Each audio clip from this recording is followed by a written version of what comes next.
ya wane ke teng mi gwa mi ngon ka bang tele yo ti kwa te je ka shware dier ga te dun ti ngwan de te me gorien ke be ka kam ye ya wane ke teng mi gwa mi ngon ka bang tele yo ti kwa te je ka shware dier ga te dun ti ngwan de te me gorien ke be ka kam ye Shirom katin gwaja Jesus baji pwan gatin chanen ni chikalat Bayal baka bashodulatin tewi mona Keda jadi de chibi au ka chibi dong tu chibi lu Shirom katin gwaja Jesus baji pwan gatin chanen ni chikalat Bayal baka bashodulatin tewi mona Keda jadi de chibi au ka chibi dong tu chibi lu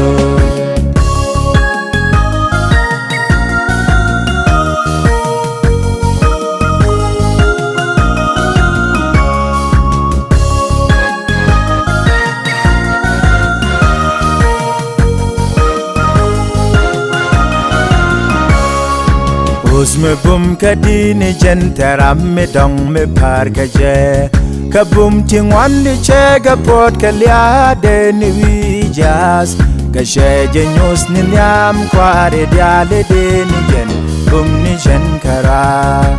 Usme bum kadini jentaram me dong me par ka je Kabum tingwan di chega pot kalia de ni wijas Kashe jenyus ni nyam kware diale de ni jen Bum ni jen kara Shirom katin gwaja Jesus baji pwan gatin chanen ni chikalat Bayal baka bashodulatin tewi mona Keda jadi de chibi au ka chibi dong tu chibi lu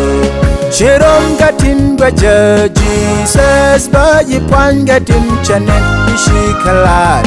Bayal baka bashodulatin tewi mona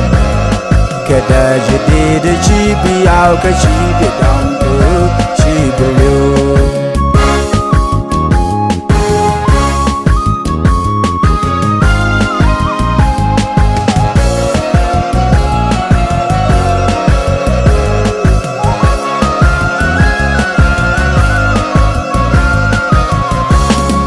Shang Buddha ha mesel kwai la jen beben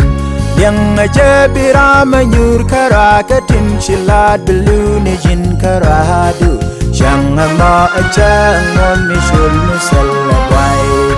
Shang Buddha ha misal kwai la jen beben Yang aja birama nyur karakatin shilat belu ni jin karadu Shang ama aja ngon ni shul misal labwai Shirom katin gwaja Jesus baji pwan gatin chanen ni chikalat Bayal baka bashodulatin tewi mona